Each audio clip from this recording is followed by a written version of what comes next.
Welcome back, guys. Mel here from Mel's Motors. Behind me is a 2009 Aprilia RSV4 with a common problem.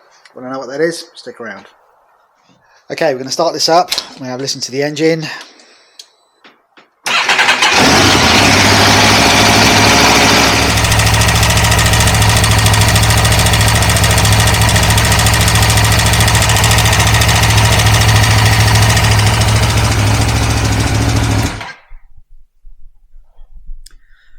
Well, there we go. Sounds a bit unpleasant, that tapping sound.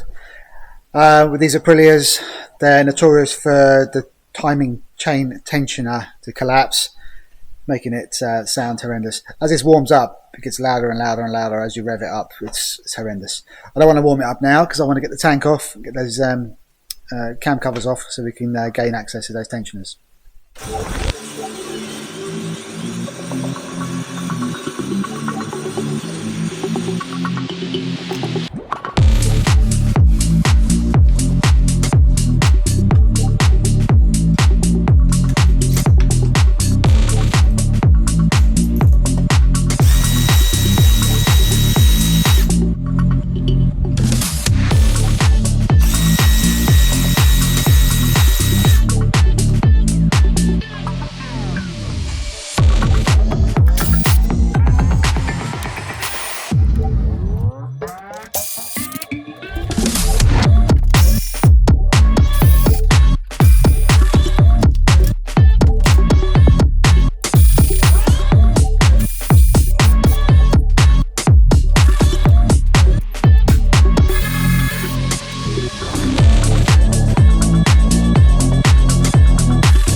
Right, these Aprilias have 8 fuel injectors. It's a 4-cylinder, but we've got 8 injectors. 2 port injected, and these 4 sit on top of the trumpets. And they swap in between for power management. Well, we need to disconnect the top injectors. There's a fuel line here. These are special pliers for releasing the fuel clips.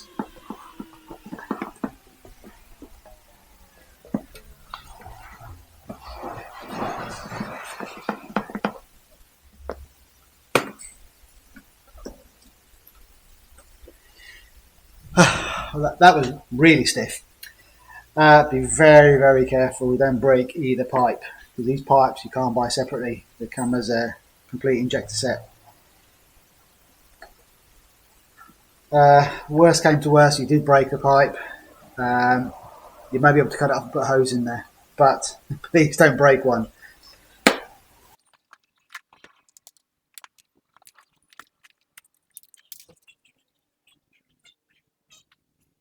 So these are the 4 injectors that sit on top, and then we've got 4 below for port injection. This motor here raises and drops these trumpets. So it is an active throttle body. So this moves up and down. You'll never see it, but that's how it works. So we need this off so we can get to the front cam cover. Back one's a little bit more accessible, but we've got all this in the way. I'll undo these Torxes and get this top off.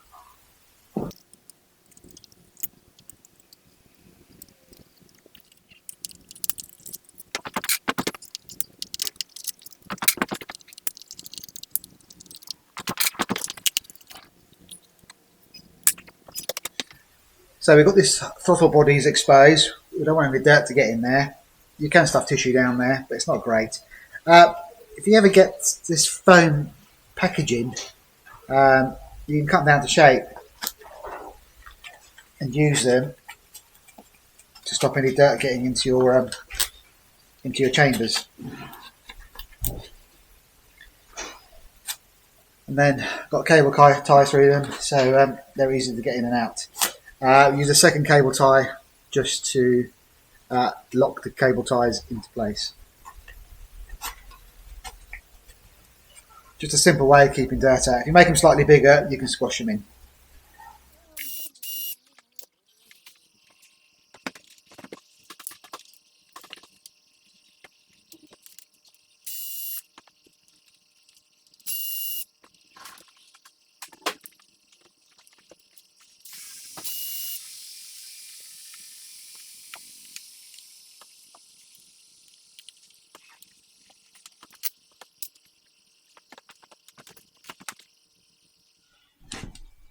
So we can undo this cap beside the engine so we can turn the engine over.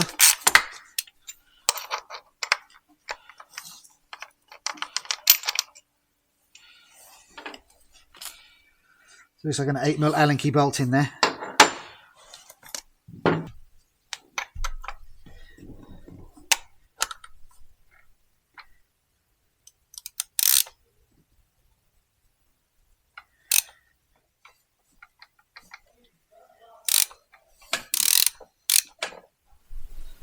So we've exposed the camshaft.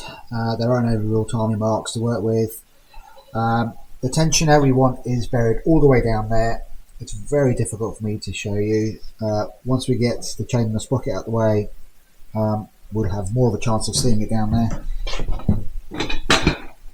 So I've taken the cap off so we can rotate the engine. There is a timing pin that goes behind this entire cover, which is in here. But because we're going to be moving the engine backwards and forwards to get what we want, we're going to have to do everything old school. We're going to have to make some marks. I've done these several times before and had no issues, but there is a vast amount of specialist tools for setting these up. I don't have any of those. It's very rare these engines pack up. It's very rare we have to build one. And if anyone goes to the extreme of blowing one of these up, just buy another one off eBay and just throw it back in. But the sheer cost of parts prices for this is phenomenal. Whilst we're on the subject of price, this fuel road that we disconnected here, if you break that pipe is £240-ish. If you break this pipe here, this pipe is £330, this one's £240. If you break anything, it's going to cost you a fortune. Be super careful. Everything on this is a fortune. You know, these are just plastic pipes. You know, you're talking about £800-900 worth of plastics just there in just piping. So can you imagine what this engine is going to cost if it needs parts? So realistically, if you blow one of these up, no one's going to repair it. It's literally going to be drop out and get another one.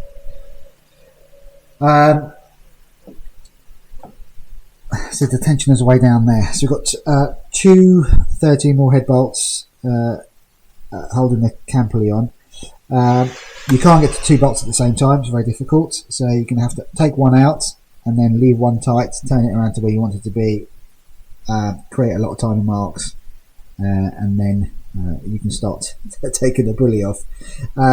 These pulleys are adjustable. Looks like someone may have had this up before because the bolts go into a groove. Once I take it apart, I'll show it to you. But they're on their full stop, so someone's turned them right over. It's like 3 or 4 teeth out one way or the other. It's not an issue, but I can clearly see that someone may have been down there because there's no way they would have come out of the factory like that. So I've done a few of these, and I've never seen them twisted around to the locks like that. Not going to make a lot of sense. Once I get the pulley off, we'll have more of an understanding of what I'm trying to explain.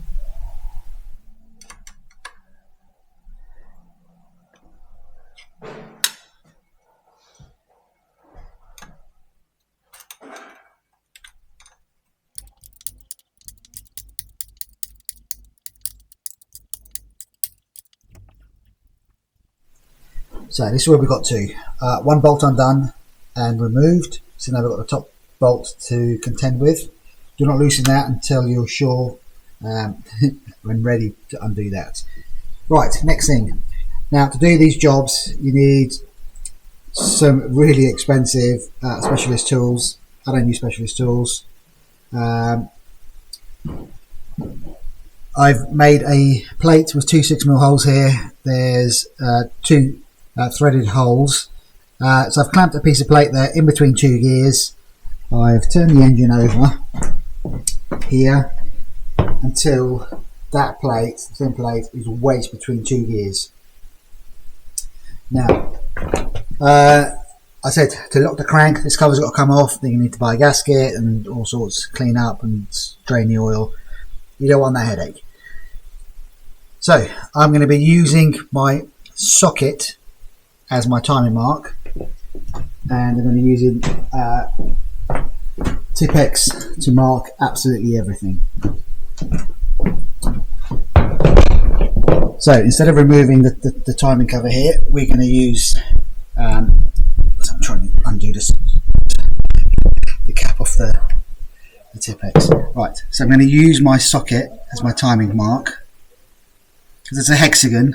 If that moves at any amount, we're going to know. So this is my mark. So the Tipp-Ex also comes straight off, and then we're going to Tipp-Ex this gear so we know where we are. I'm going to Tipp-Ex the back of the camshaft here to the cam cap so we know where we are. Now this pulley, you don't have to mark that because that's a floating pulley, which means once you undo that bolt, that will go in several different places. Do not mark that. You don't need to mark the front cam because the front cam is mated to the back cam through gears, so if the front's out, the back's out. So we have our mark. So now what we need to do is undo this 13mm bolt, free off the pulley, drop the chain. Got myself a little bungee strap to keep the chain out because you don't want that chain to come off the lower gear, otherwise you're going to have to take off the generator, pull that off, throw the chain back on. It's going to be a real headache. So just use something, cable tie. I'm using a bungee. I can't tell you where to anchor that because I don't know how long your bungee is going to be. So you just find somewhere substantial to anchor it to, and then just all you're doing is holding the chain out of the way. So next thing to do is undo this 13mm head bolt, take it off, and then just be careful you don't drop that timing gear all the way down. It won't go all the way down or wedge up, but it just makes it more difficult to get out.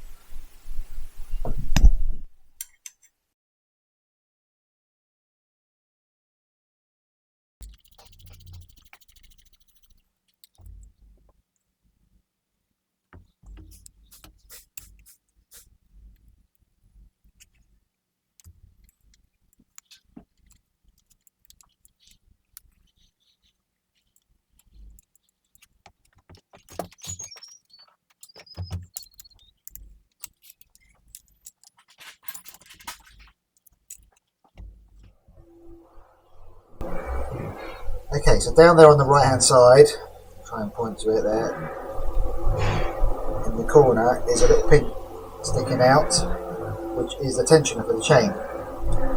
It's very difficult to see, I'm showing the light down. But that's what we're trying to get out. Now there's a special tool for getting that out. Those of you who follow my channel know I like to make special tools. The tool looks very similar to this, the one that you get from Aprilia. They're about £100. It's literally just to get those tensioners out. I can't remember what size this hole is. I'll measure it and I'll probably put it here somewhere so you can see it. But that's the size that you need to get the tensioner out. Now the tensioner is shot out now, it's expanded. The new one that goes in is shallower, a bit easier to get in, but it's still not an easy job. But you need to have one of these. You can't get pliers down there, the magnet doesn't help you, nothing. Then a magnet may get it out, but it will eventually drop, and then you've got to try and fight to get that back out. Right, so homemade tool. Let's see if we can get that part out.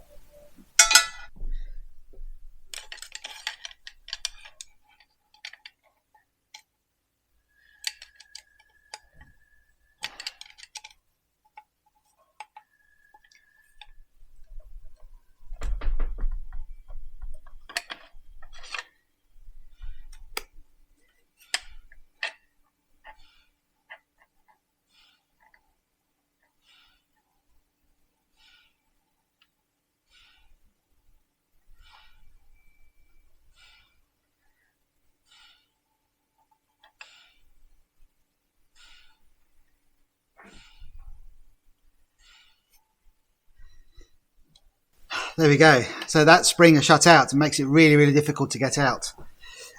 Show you a new one. So this is a new one. This is the old one. You've got a lot smaller head to attach to get it back in. But once this pops out, it goes against the chain guide, and you have to use a pry bar just to get it forced out. Because what you're trying to do is,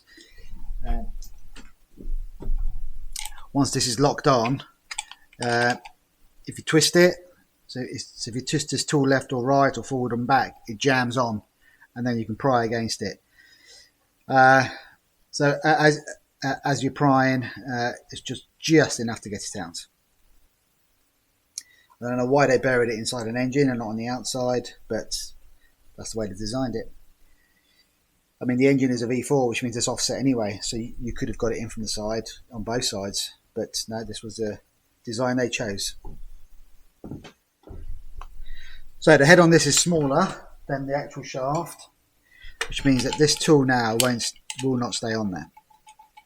So we're just going to use a magnet, drop it down, wiggle it in.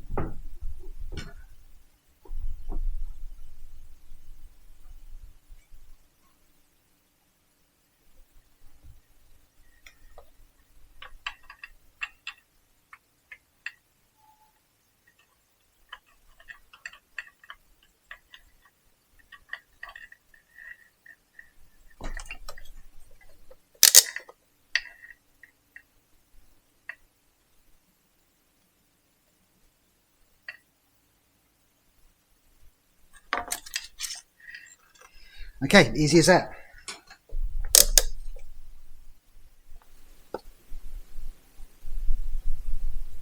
It's not fully in, but as soon as you bring the chain guide over, it will go all the way in.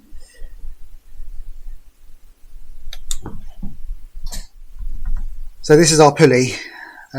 You can see we've got these two slots in there. The 2 bolts or 2 cats go into this slot. It's called a floating pulley because it hasn't got a Woodruff key and it moves, and you can position it and then put the bolts in. But you can see where the bolt, I don't know if you can see, the bolt marks were right in this corner, like this. And what I was saying about it potentially being off before is because normally these sit somewhere central, so you can adjust left and right, but once it's right over to one corner, if you've hit your limit, you're stuck with that timing. You have to take it all off again. Okay, so I'm going to put this back in somewhere more central, and then I'll get some Loctites and we'll Loctite these back in.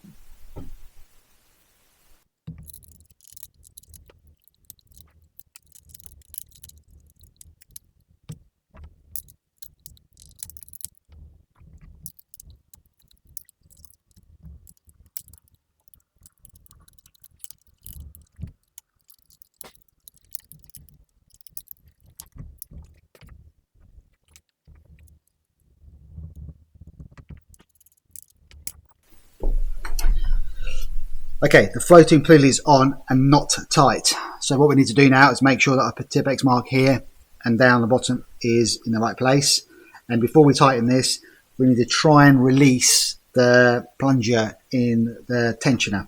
Because as of right now, this is loose because we've got no tension on the chain. So if I tighten this now, the timing may be off, because if I tighten it over this way, we've got slack chain on the other side, which means the engine will turn slightly before we get tension on this side. So we need it over this way, and we need to get something long. Normally a couple of taps, it'll release itself.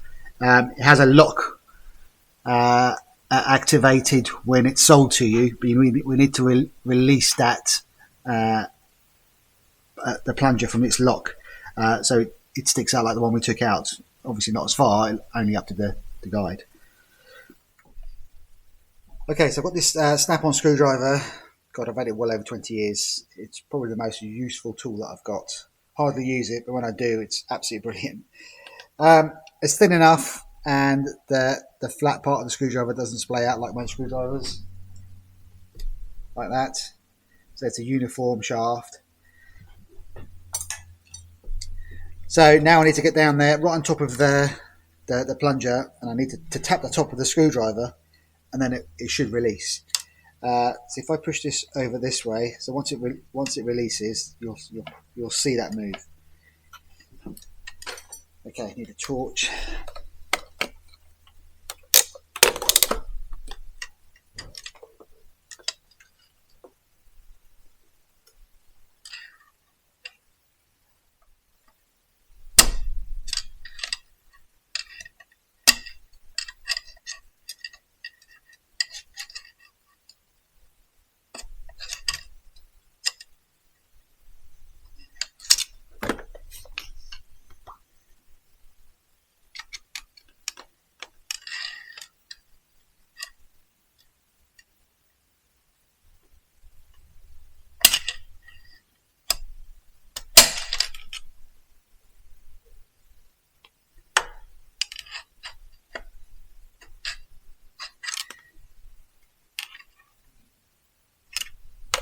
Okay, so that's released.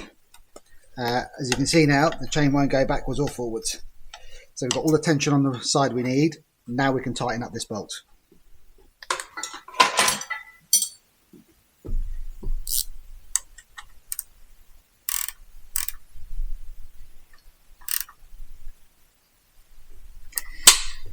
It's going to be difficult to get a torque wrench here and a socket, so you have to just do it up reasonably tight.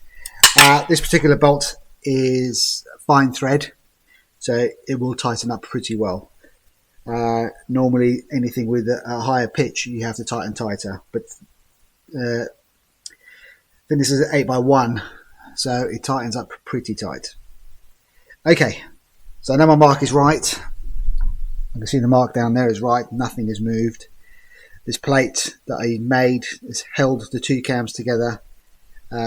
Realistically, you just need to hold one cam, but if you just go between one tooth, there is that ability for it to move. So across two teeth, held it in place. So we know the time is right. We can see here as well, and I can see down there on the crank. So I'm more than happy. Take the plate out, turn it over, put the other bolt in with Loctite, and tighten it up.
Okay, now we're going to do this side. Got a few more things in the way. We've got the fuel line. There's already a kink in here where someone's probably lifted the tank not realising it was connected. Wiring limbs in the way. This hose, same as the one on the front, it's not a coolant hose, it's just a breather hose. It goes to the side of the cylinder head there.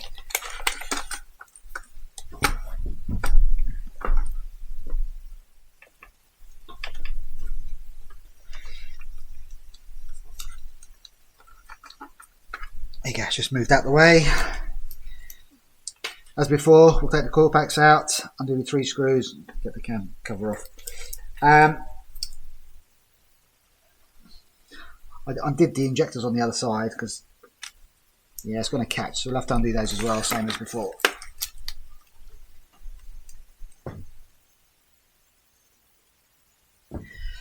Best way to get these off is you pull them, put pressure on them, and there's a little spring clip per side as you're pulling and pushing the clips out of the way. They release.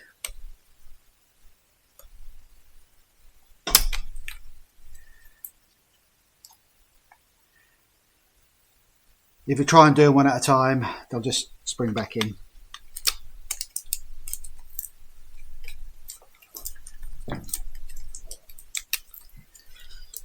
Again, pull, put pressure on it.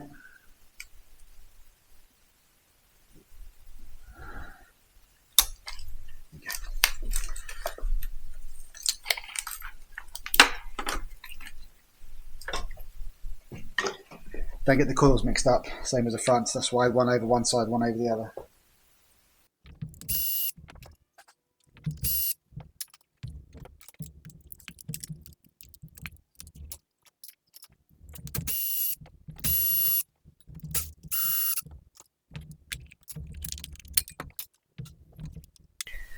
Okay, same as before. We're going to take one bolt out.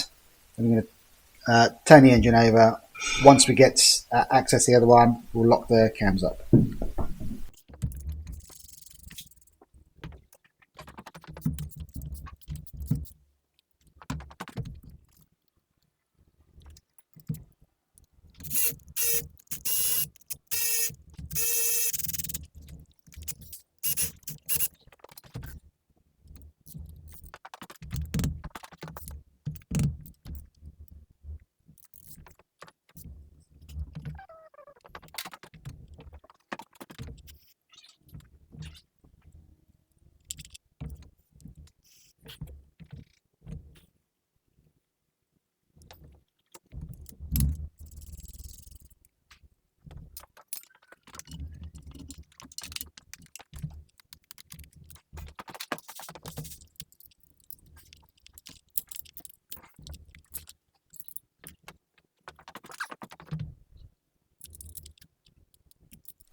You may be able to see this one a bit better.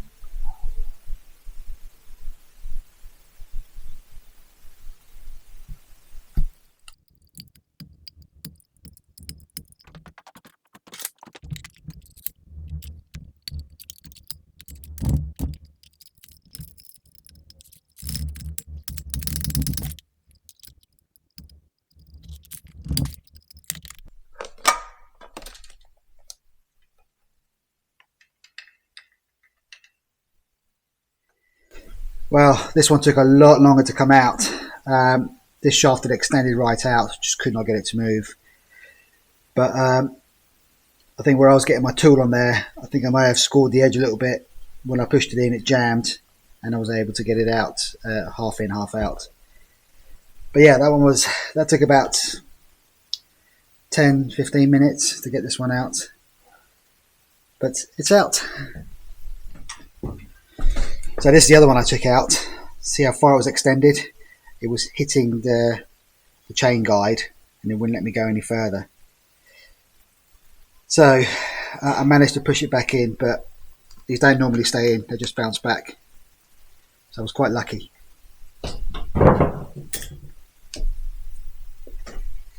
As before, I'm going to use the magnet to get it back in.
Okay, it's mostly back together. I've still got some trims to do and the fuel tank bolts at the back.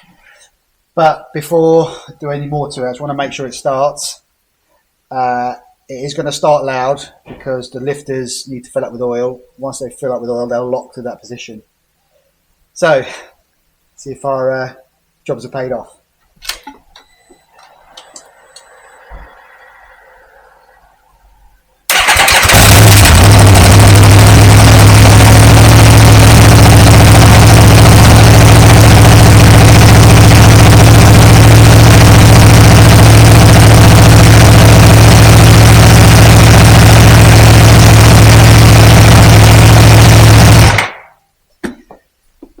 Well, that's a success. We heard the little rattle noise.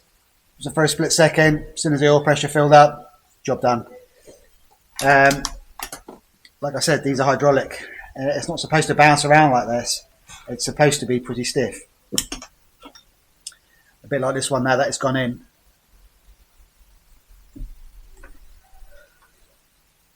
Okay, I'm going to put the rest of it back together and then we'll get it back to the customer. Well guys, I hope you enjoyed this video of this RSV4. Now this job isn't for the faint-hearted. If you decide to follow this video and it goes horribly wrong, what's your contingency plan? No? Stop looking at me, no. I'm not your contingency plan. Leaving me messages at the bottom. Yeah, I'm not going to be helping you. This is a V4 engine. If you mess it up, you're done for, my friend. To retime these, you need to buy all the special kit and set it all up properly. So if you get it wrong, it goes wrong in a big way. That tool that I made, I'll put the measurements in the bit below or on the screen here. You have to make that really thin wall because it's so tight down there. So whatever you use, if you decide to do this job, that was just an old paint roller handle which I'd line around and used that, drilled a piece of plate, welded the tip on and made the tool. As you know, those of you who follow this channel, I like making tools, make my life easy. This was to demonstrate that there are different ways of doing these jobs. Now, my dad was a mechanic, I'm a mechanic, my son's a mechanic. My dad's word of wisdom was, when it comes to stuff like this, don't be afraid of it, but respect it. He said, who made the machine? So at the time when I was young, it was like, oh no, Ford, or whoever it was we were talking about at the time, it was a gearbox I was about to strip. And he said, man made the machine, therefore man can fix the machine. So you men and ladies out there, don't be afraid of anything that you work on. If man made it, man can fix it. Now, if you like videos about Aprilias, another one behind me, RS660, that one's being trackified, new suspension, all the mirrors, lights off, rear sets, load of little bits and pieces. Subscribe. You can see content like this. Over there, I've got an Aprilia Shiver. If you like Aprilia videos, there's another one there. We did valve clearances on that. As always, guys, hit the like button. This video will go out far and wide, let everyone enjoy it. Subscribe, it costs you nothing. Hit the bell notification so you're notified next time I upload a video. Take care, guys.